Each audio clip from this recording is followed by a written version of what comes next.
Welcome back, Defenders. Jake here. Has the civil war in Russia officially started? Russian troops battling incursion inside its borders near Ukraine. Russia is battling an incursion by pro-Ukrainian fighters in the Belgorod region that sits next to Ukraine. So this article headline is not correct. These are not pro-Ukrainian fighters. Presidential office denies Kyiv's responsibility for alleged fighting in Russia's Belgorod Oblast. So here's the map, and this is the border between Ukraine and Russia. No Ukrainian soldiers crossed this border. The two groups that crossed into Russia are the Freedom of Russia Legion and the Russian Volunteer Corps. Every one of these soldiers is a Russian citizen with a Russian passport, and they just want to go home. They're trying to liberate their countrymen. So let's go on deepstatemap.live, and we've got a map update. So the color red is occupied by Russia, the color green is liberated by Ukraine, and we've got this gray color. This gray stands for area currently in dispute. So here is a shaded map showing that the Freedom of Russia Legion took these three small villages. And to put the size of this area in perspective, within one day, the Freedom of Russia Legion captured more Russian territory than the Wagner Group captured in 3 months of fighting in Bakhmut. Now yes, this is not a large territory captured, but I just want to put this in perspective for the fighting right here in the city of Bakhmut. So this is alarming because the Freedom of Russia Legion is heading in the direction of a nuclear weapon storage area. It's been almost 2 days now, and as far as I know, they're still inside Russia. And why does Russia choose to store nuclear weapons only 16 kilometers from the border of a country they're currently at war with? I can't speak for Russia. They don't make smart decisions. I hope the Freedom of Russia Legion is not heading for this WSA, but I really don't know at this point. So there's drone video online of what the fighting looks like. The Freedom of Russia Legion entered with a single tank and then a bunch of armored vehicles. They overran the military checkpoints. They took the local police station. They're not trying to, harm any of the local civilians. They're going after valid military targets. And there's plenty of random pictures and videos of them online, cruising around the area. Russia doesn't seem to be taking the defense of their borders very seriously. There's not a significant military presence here when, once again, they're at war with Ukraine. And this was a coordinated attack. Yes, the Ukrainian government has been training and arming the Freedom of Russia Legion, but it's their soldiers in the country doing the fighting. But Ukraine did launch drones against the city of Belgorod. The local FSB headquarters was hit, as well as the Interior Ministry. So the Russian people along the border region are freaking out. Majority of residents are fleeing the Belgorod Oblast and the villages along the border. And we've got a statement. Here is a video from one of the leaders of the Freedom of Russia Legion. I'm going to read this for you, but first, so let me tell you guys about ground news. Here on the channel, I've talked about ground news before, but what I want you guys to know is that I've been personally using ground news for the last 5 months. It's the first place I go when I begin researching for these update videos. And what ground news is a news aggregation website that helps expose the political bias of various news organizations. So if you go on their website or mobile app, you'll be given stories in real time, such as this one. Wagner Chief Prigozhin says his troops will leave Ukraine's Bakhmut by June 1st. Ground News will tell me how many news organizations covered this topic, 19. They'll show me the political bias distribution of those organizations, their ownership, and even their factuality rating. And something I like about Ground News is you can sort the articles by left, center, and right. And then you can compare how they covered this topic differently. For example, a right-leaning organization, the Times of India, they went with the headline, "Wagner to leave Bakhmut by June 1st, transfer control to the Russian army." This makes it sound pretty normal, pretty routine. But if we go with a left-leaning organization, such as the Daily Beast, they went with the headline, "Wagner will ditch Bakhmut after declaring victory." So it's fascinating to see the difference in tone and language from left-leaning and right-leaning organizations. So if you want to stay up to date and have transparency in your news, head over to Ground News to check them out, or sign up today for unlimited access. Be sure to use my link, ground.news/jakebro, so they know I sent you. Thank you so much to Ground News for sponsoring today's video. This is what the Freedom of Russia Legion has to say. We are Russians like you. We are people like you. We want our children to grow up in peace and be free people, that they could travel, study, and simply be happy in a free country. But that has no place in today's Putin's Russia, rotten to the core with corruption, lies, censorship, restrictions on freedoms, and repressions. In a Russia where a person's life means less than an official's purse.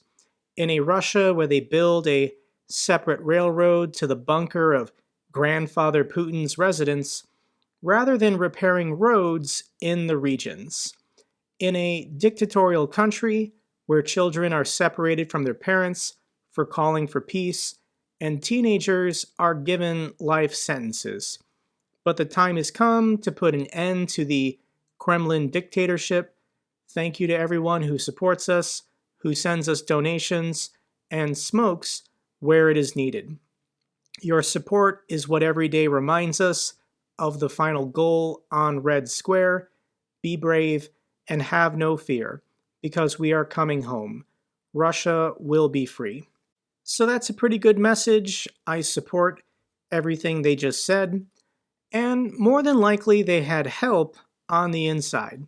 There is suspicion that Russian revolutionary units were activated inside of Belgorod to assist the Russian Freedom Legion to cross the border. And here's a fun fact about Belgorod. In 1919, it was part of the state of Ukraine, and the official language was Ukrainian. So this is something I didn't know. The Russian name for the city is Belgorod, but the Ukrainian name for the city is Belgorod. And Belgorod was part of Ukraine for 2 years, 1918 and 1919. What happened was everything was part of the Russian Empire. The Tsarist Russian Empire collapsed in 1917, and Ukraine got its independence when the Germans and the Austro-Hungarians swept through the Russian Empire. They liberated all these countries. Poland got its independence, the Baltics got their independence, and Ukraine got their independence from the Russian Empire for the first time in centuries. So Crimea was part of Ukraine, the Caucasus were part of Ukraine, and Belgorod was part of Ukraine. Now, within 2 years, the communists reasserted themselves in Moscow, and they began invading all of these countries to retake what they thought was theirs. So the memes online have been fantastic. We're not going to call this region Belgorod anymore. We're going to use the historical Ukrainian name Belgorod. And the joke is that Belgorod wants to declare their independence, and Ukraine is going to recognize it. So we've now got the Belgorod People's Republic fighting for their independence from Russia. They've even got a flag. This is a fantastic flag. Blue, yellow, and black. The BPR, the Belgorod People's Republic. And who knows, with the government in Moscow being run by Nazis, oppressing the Ukrainian speakers in this region, maybe Ukraine's military will have to go into this territory in order to stop a genocide and defend these people. I'm being facetious here, but it is incredibly ironic, and the internet is having a really good day. Let me share some of these incredible memes with you. Russians are advancing. That's great news. Just not our Russians. We will give you a lot of weapons, but do not shoot at the territory of Russia. Belgorod is an independent People's Republic. Belgorod is an independent People's Republic. Here's a really good one. 2021, Russia is the second strongest military in the world. 2022, Russia is the second strongest military in Ukraine. 2023, Russia is the second strongest military in Russia. It just keeps getting worse, and I love it. Remember, guys, the last region to declare their independence will be called Russia and will have to pay for all the damages and destruction in Ukraine. So somebody made a hilarious map of all the regions and their fake flags. I have no idea why this is a green American flag. And people have been going on Google to leave site reviews for the border crossing station in Russia, the one that was just overrun. Very friendly border guards. They just lay on the floor and let you in even without any control. 10 out of 10 service, come in, absolutely no one is here. 2 stars, severely understaffed as of recently.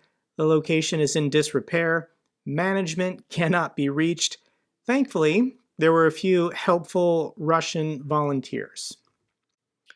So here's another joke. Why can't Russia just give up Belgorod, Kursk, and Bryansk for peace? Now that Belgorod's territory is in dispute, is Noam Chomsky going to come out of retirement and say Russia needs to give up some of their territory for peace? Why isn't Russia giving up territory to have peace? But let's get serious. And in reality, the harsh reality, this war can only end one of 2 ways. Putin has to be removed. Putin doesn't care how many Russian citizens die. He wants to reconstitute the Soviet Empire. Anything that once belonged to the Soviet Union or the Russian Empire, he views as his, personally, and he's willing to engage in decades of war, killing millions of people to retake all of this territory. So the 2 ways, the first one, a palace coup. Kremlin insiders take Putin into custody or just off him, and then negotiate. We can end the war. The second way is that the Russian people have a revolution. They take to the streets and they overthrow their government.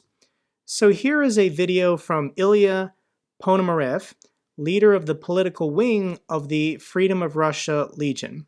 This is what he has to say. This is a very important message. Look, at the end of the day, this war would not end in Ukraine. This war can end only in Moscow. This war can end only when Putin's regime is replaced. And obviously it would not be done by Ukrainians or by NATO forces, British forces, whatever. It would be done by Russians. Somebody needs to do it. We are very thankful for Ukrainians who are helping us in terms of training our forces and providing us with the necessary equipment. But it's our job. It's not fair if Ukrainians would spill their blood for our freedom. He's 100% correct. Only Russians can end this war. The Ukrainian military is not going to take their tanks to Moscow. So for this war to end, Russia has to stop fighting. Russia has to stop attacking Ukraine. And this is only possible if Russians force their government to stop this war. So this is the first step in potentially a long, drawn-out civil war. I think this border incursion was basically a public relations stunt to draw attention to the two groups, the two Russian groups, so they can get donations, they can get intelligence, they can get recruits. There are lots of Russian men of military age hiding out in Mongolia, Kazakhstan, Turkey, Georgia, and if they can get their way to Ukraine, perhaps they can join one of these legions. The Ukrainians can equip them, give them Russian tanks and Russian weapons, but it's them that have to go into Russia in order to stop this war. And this is a hilarious video from Dmitry over at War Translated. These are Russian men in the city of Belgorod filming a video for the governor begging for weapons. This is what they say. We fully understand that ahead of the Ukrainian offensive, our forces won't fully help and protect us. The front line is huge. Not blaming anyone, we ask our governor and the police to provide us with small arms to protect our city. So the Russian people are not allowed to own guns. Dictators don't like it when their people have weapons, because these men might then use their weapons on the police, on the FSB, on the state. So I do see the irony here that the citizens of Belgorod are more or less defenseless because the Russian government wants them that way. Putin fears his own people more than NATO, more than Ukraine. So these guys are completely missing the irony of this statement they made. So I hope, there's no way of knowing for sure, but I hope the resistance movement inside of Russia continues to grow. This white, blue, white flag is the flag of the free Russian people. This could be their flag within the next couple years. This flag occasionally does appear inside of Russia, but anyone who has this flag is risking their life. But somebody in Moscow chose to release the flag with some blue and white balloons over the city, a form of protest, just letting others out there know they're not alone. And this is what this war is about. Russia launched another attack, 20 Shahed Iranian drones and 4 cruise missiles. All of them were shot down. Ukraine's air defense systems are getting really good. But this is a genocide. What's been happening the last 15 months? Russia's naked aggression against their neighbor who was not a threat to them. Let me read this for you. We wiped them all out. Russian soldier confesses to massacre in intercepted phone call with his grandmother. During the conversation, the Russian soldier describes mowing down people, including men, women, and children, in a massacre that lasted from night until morning. This is a genocide. It's a genocide by Russia of the Ukrainian people, and it has to be stopped. Here's a tweet from Darth Putin. If you ever wondered what you would have done to stop Hitler, you're currently doing it now. To everyone who watches these videos, who volunteers, who supports Ukraine, donates, contacts their representatives, I thank you. You're doing the right thing. Putin is a dictator who doesn't care how many millions of people die as long as he expands his borders and gains more power. The entire democratic world has to stand together and has to support Ukraine. Russia must be defeated. And I don't normally share these videos of Ukrainian civilians suffering. So let me share this clip with you. This is a Ukrainian mother and her son FaceTiming a friend, and she's currently being shelled in the city of Kharkiv. The city of Kharkiv is, I think, 1.5 million people, and Russia has been indiscriminately shelling and bombing the city for 15 months straight. So let me share this clip. Зараз, конечно, картинка не інстаграмна, но, блядь, сидимо ми вже 1,5 години в укритті. От. І кожні, блядь, 5 хвилин ці звуки. Укриття – це в нас туалет. Блядь. Бідні діти, блядь. Це просто. Сижу, думаю, це що, блядь, це? А потім згадую, що в нас сусіди довбойоби. І все стає на свої місця. Тихо, тихенько, все добре. Не плач. Women and children sheltering in their bathrooms as the Russian military for 15 months continues to indiscriminately bomb them. So let's now talk about the world's biggest hypocrites. Mistress of top Kremlin propagandist gave birth in the United States. So Solovyev is the Kremlin's most prominent, most well-known, most important propagandist. Married Putin stooge accused of hiding kids with secret American lover. A bombshell investigation has tied Moscow's most prominent mouthpiece to a second family of American citizens. So the Anti-Corruption Foundation uncovered that Solovyev, who's married, has a mistress living in a $6 million villa with 2 of his illegitimate children. These are twin daughters, and they're Americans. I'll link these articles down below. It provides all of the travel records and evidence. Solovyev apparently frequently visited New York City, the Big Apple, in 2016 and 2017 while he was having this affair. And this is the woman. Her name is Svetlana Abrosimova, and she's Russian-born, but played college basketball here in the United States, and even played for the WNBA. And at some point, her and Solovyev started hooking up, and he now financially supports her. She is the mother of his twin daughters. They were born in America, they're American citizens, they live in New York City. But Solovyev already has a family. He already has a wife and 2 adult children. Both of his sons were educated in London. One of his sons is a film producer.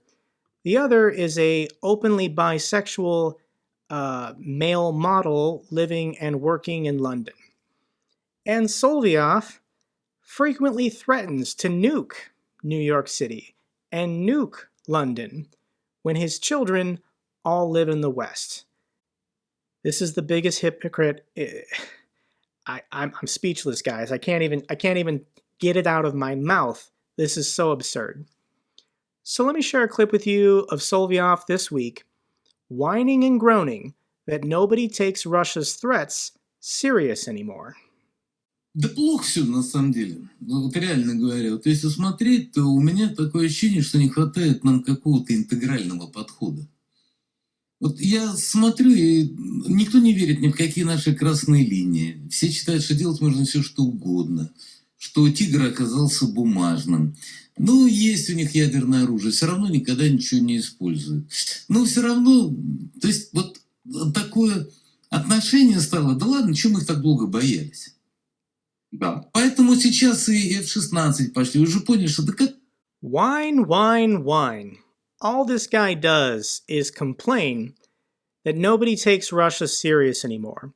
This guy is paid tens of millions of dollars a year by the Kremlin to scare the world, to have the West believe that Russia is serious about using their nuclear weapons if they help Ukraine. Meanwhile, all of his children are living in the West. And he's complaining about F-16s in that video because they're coming. 4 months of training. We've got June, July, August, September. Ukraine will be operating F-16s with combat missions by October.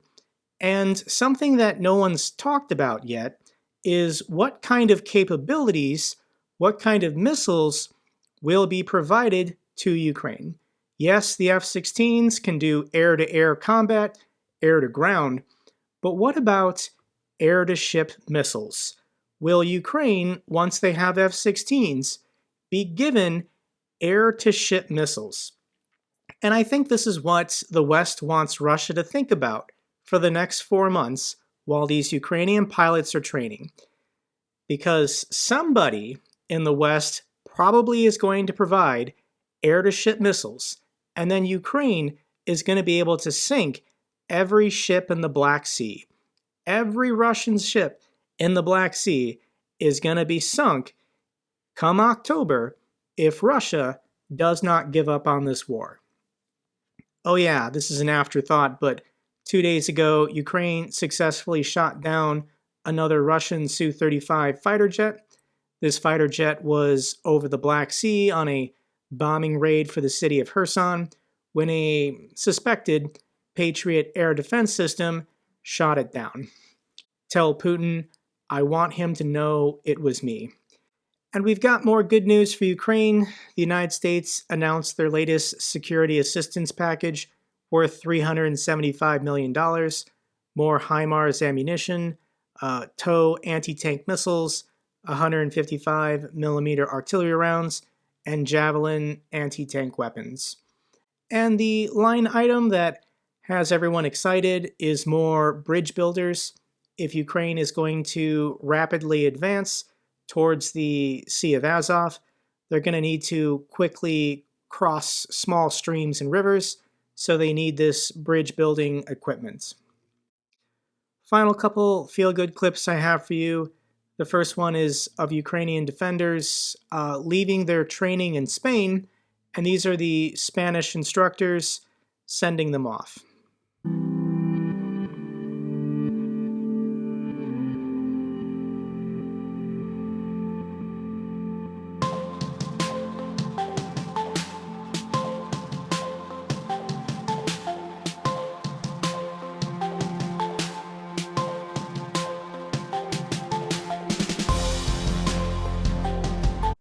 Glory to the heroes. Thank you so much, Spain. Final clip I have for you, I want to highlight these Russian soldiers, members of the Freedom of Russia Legion. And here's a clip of one of these men fighting to liberate his country. This is what he wanted to share. Потому что тяги нет. Я военный парень, иди на тракториста учись, блядь. Я нет, пошел военный. Здесь трофейный БТР-82А от ФСБ Российской Федерации. Украина. Работает РТК.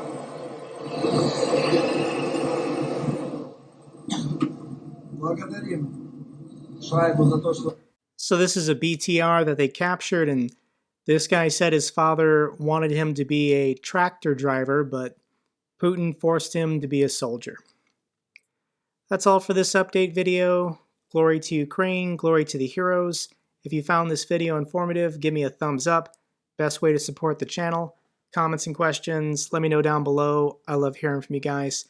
Till the next video, keep defending the truth, keep defending democracy.